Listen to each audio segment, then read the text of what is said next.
retire this exercise. One of the main reasons I don't like the shoulder shrug is because it just overemphasizes our upper traps, and we overwork our upper traps already. But before we get into that, as always, I think it's important to understand what is the function of the muscle, what are the function of the traps, so you understand why you're overworking your upper traps. Your traps are broken down into three basic parts: upper, mid, lower. What your upper traps want to do is it wants to pull up and around. What your mid traps want to do is retract back. What your lower traps want to do is depress down. So when you're just doing these shoulder shrugs, you're only really hitting these upper traps. And for a lot of people, your upper traps get overworked already, especially if you're not executing other workouts properly. I've seen when people do lateral raises, they're overusing their upper traps. When people are doing tricep push down, they're overusing their upper traps. Even when people are doing a row to hit their traps, they're still biasing a lot of that upper traps. Even though I think we should retire the shoulder shrug, I do want to show you a way for you to do it, but you're able to hit more of all of the traps and not just focusing on those upper traps. So with this exercise, we're just going to do a row, but we're not going to pull back with our hands. We're just going to focus on letting those traps do the work. So make sure you're comfortably positioned here. As we talked about, the upper traps want to protract forward. Mid traps want to retract back. Lower traps want to pull down. So the movement, you're looking to protract forward, retract and depress those shoulders down, and try and wrap back to squeeze. Feel that full retraction of your back. Upper traps, mid traps, lower traps. They're all going to get worked doing it this way. And if you have access to a T-bar row, you can do that same exercise on here. Same movement.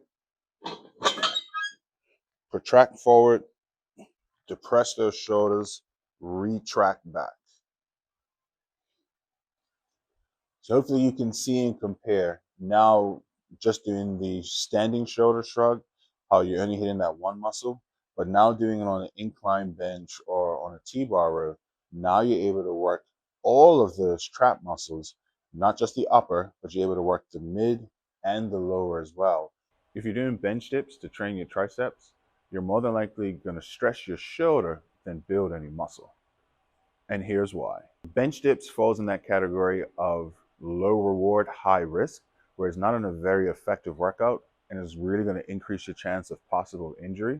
So yes, you can do them and you will feel your triceps work. But as your coach, cue the music. I don't want to just give you any exercise.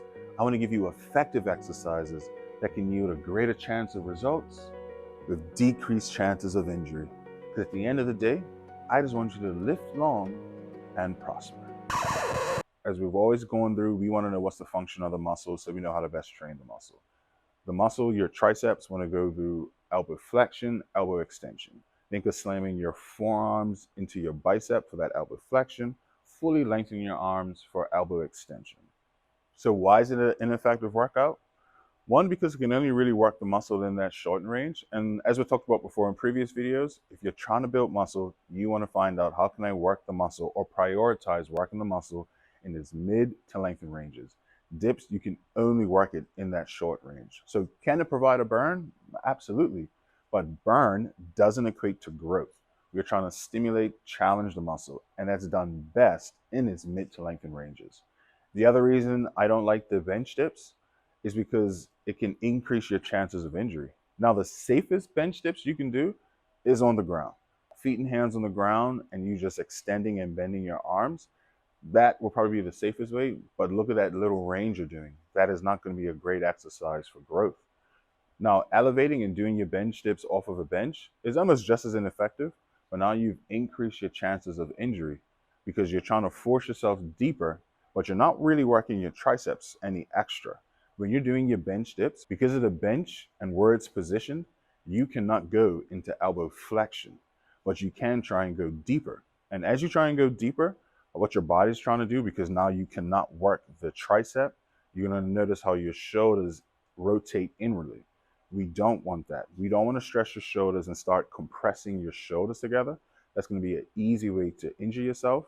One of my foundations of training and movement is always making sure you understand what you're doing with your core and posture. The better you can keep your posture, the better you can activate some of those posterior muscles like your rotator cuffs that can help protect your shoulders. And even if you try and go deeper and you try your best to keep your posture, you're going to notice you start activating your upper traps, a muscle we overuse already. But why are you trying to activate your traps if you're trying to work your triceps? We want to figure out how can we isolate the working muscle as best as we can to make sure it's more of an effective workout in growing the triceps. Now, this gets even worse when someone tries to put their feet elevated and their hands elevated because their posture is completely off and they're just putting more stress on that shoulder joint that they're compressing in. Putting your feet elevated, you're not able to get any more of the stretch of the triceps, where again, we want to get into, but you're just adding more weight to the joints. But because you can still come up and squeeze your triceps, you will feel your triceps work, but it's really just working that short range up top, and you're not getting any extra tricep activation on the bottom of this movement. Bodyweight exercises I would replace the tricep dips with will be dips, but off of the machine. So when you're using the machine and you got those railings on the side of you, now you're able to pull those shoulder blades back, keep that spine neutral staying upright, and you can actually go into elbow extension and elbow flexion. Another one, which we've gone over before, are just tricep push-ups done correctly. You're able to go into that full elbow flexion, full elbow extension, and you can still think of your core and posture, making this a very effective workout, meaning you can yield a lot of results and keep you safer at the same time. So those are exercises I would give you to replace the bench dips for your triceps. Let me know what you think. Let me know if you've tried any before. Let me know if you ever felt any shoulder pain during or after doing your bench dips. So the behind the neck lat pull down is one of the worst exercises you could do for your lats. What I want to go through first is the function of the lat. I believe the better you know the function of the muscle, the better you know how to train that particular muscle. When you're dealing with your lat, what it wants to do is it wants to come up, protract forward, opening up through the scapula, retract and sweep down, and it can even wrap around your torso. That's the function of the lat. So you always want to try and find workouts that best fit that function. When you're dealing with the behind the neck lat pull down, firstly, you got to open up.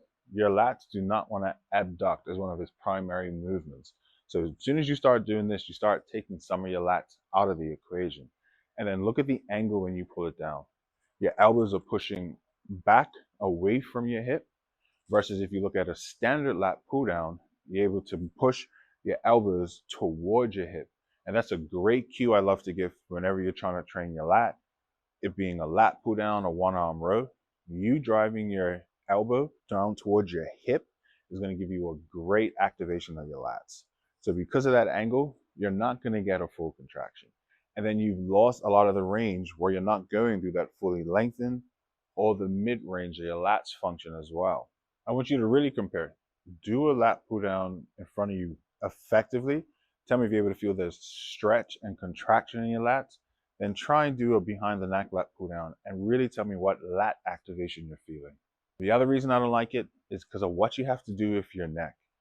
Now, I believe in effective training. Effective training means you're able to isolate the muscle better and keep you safer. And a large part of keeping you safer is what are you doing with your core and posture.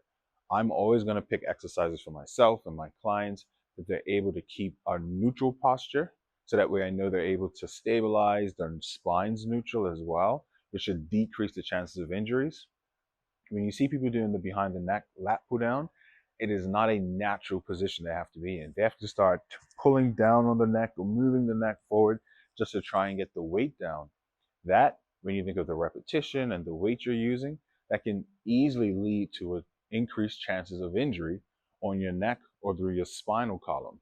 Again, if we compare that to a traditional lat pull down, you're able to keep a neutral spine, proper posture, and still go through the movement, hitting the function of your lats, which again is going to make this a much more effective workout to train your lats.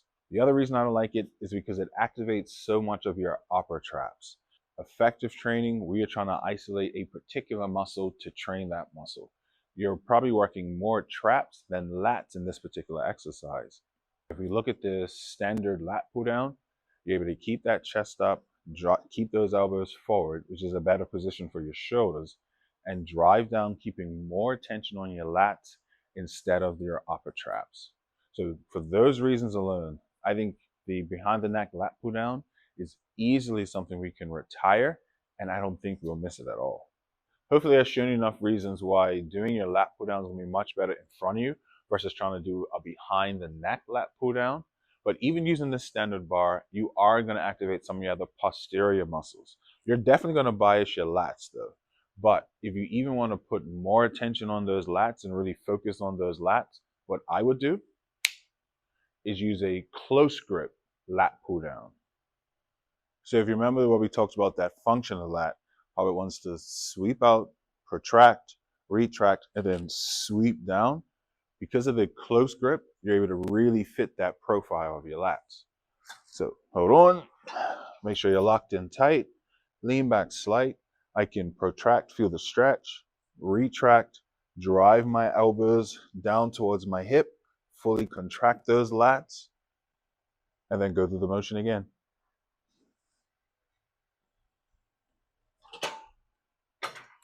So try those different variations. Let me know if you're really able to feel your lats work the entire time versus when you're trying to do a behind the neck lat pull down where you're going to feel a whole bunch of other muscles and some lat activation. If you want more information on just how to do a lat pull down, we have a video up on the channel that you can check. The best way to see your abs is just reduce your body fat. And this has been proven time and time again. So today we're going to retire the crunches. But before we retire the exercise, we have to retire the mindset. Crunches do not create abs. Your abs are going to come from your genes, and seeing your abs is going to come from you reducing your body fat. In these times, it's just best to use your own history. Don't look at the one fitness influencer that has abs that's doing these crunches. How long have you've seen other people year in, year out do all sorts of crunches? When those didn't work, you went on to the next type of crunches and you never got those results. It's because crunches do not work. Crunches do not work if you're thinking this is how you're going to create abs. But where did this come from? Why do we believe it? Dogma is just something we've been doing for so long, and it just becomes ingrained, so people just think this is fact. Your favorite fitness influencer, they need clicks. And they doing some exercise, showing their abs, you're going to click and try it. And then while you're doing it, you feel this burn. And you think, well, this must be targeting my core and melting my body fat around my midsection. Exercises can target a muscle.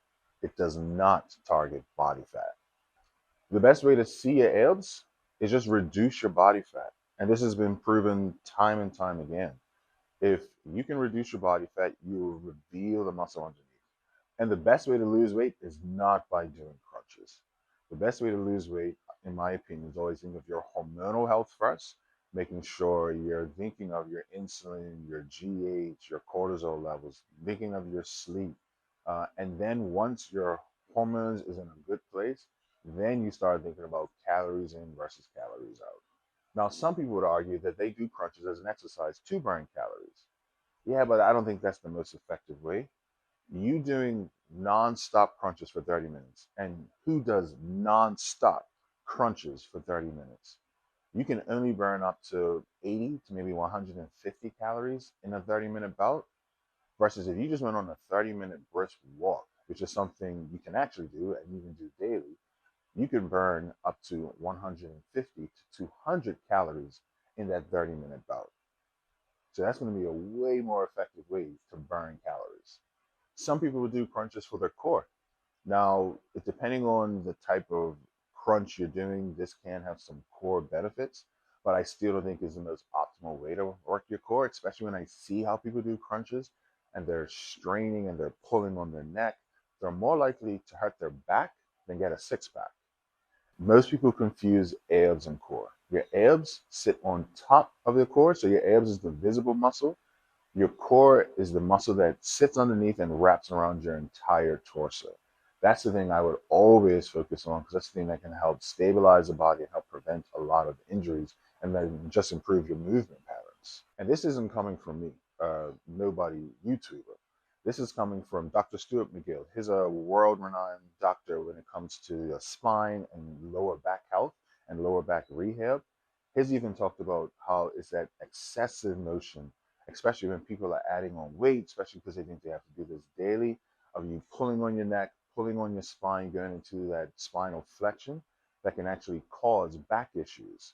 And I've seen it in the gym where people are doing crunches. They're doing them so hard, so often that they end up holding their back afterwards. Now, for me, when it comes to core strength, I am a big fan of doing the McGill Big Three, especially if you have any lower back problems or want to prevent it. And that involves doing a curl up, bird dog, side plank. I'm a big fan of doing the leg lifts correctly. One of the big issues when people do leg lifts is that they kind of listen to the name and they lift their leg, but they're not actually using their torso and their core to manage the weight up and down. And the same thing can go for just effective training. If you've seen any of the videos, you know my foundation of training is always core and posture.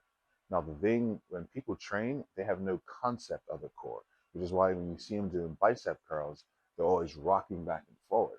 But if you were to have them to brace their core, lock it down so they can swing and use momentum, one, the exercise becomes harder because now you're not using momentum, you're using muscle, and you have to now use that core to lock yourself in. So most of my core work will be done indirectly during every exercise that I'm doing, but then I would also do some direct core work as well. So do you agree or disagree? Did I help persuade you if maybe you shouldn't be doing as much crunches as you're doing? Now, if crunches make you happy, do what makes you happy, but just know it's not going to help burn any body fat and it's not going to really help build that core strength.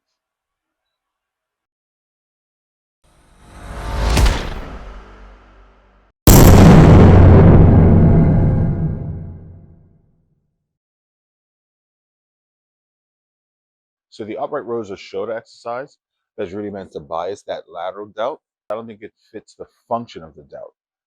We always want to know what's the function of the muscle so we best know how to train it. Two of the functions of your delt, your lateral delt, is one to abduct and to push. When you're doing an upright row, it's even in the name, you're rowing up, not really pushing out, and is more of a pulling movement versus a pushing movement. I don't see how that's going to be the best way to hit your delts. One of the reasons I don't like it, because I think it just has a higher chance of injury, and I don't think the benefits getting from an upright row is worth that risk. One of the reasons it can cause injury is because even when you're thinking before you go into your upright row, as soon as you grab the bar, you have to internally rotate those shoulders before you even move up. So as soon as you now internally rotate, you've taken out some of those posterior muscles that's actually meant to stabilize the shoulder joint.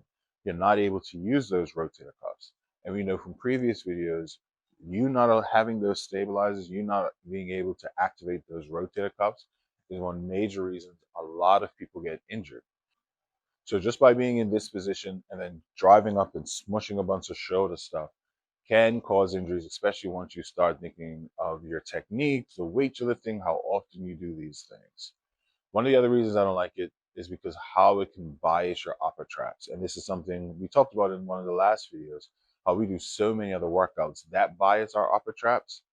This would be one of them. Because you're thinking up, especially if your form isn't on point, especially if you just got weight in your hand, you just want to shrug up because you're thinking, or the cues I've heard people say is just get your elbows as high as you can, get them to the ceiling.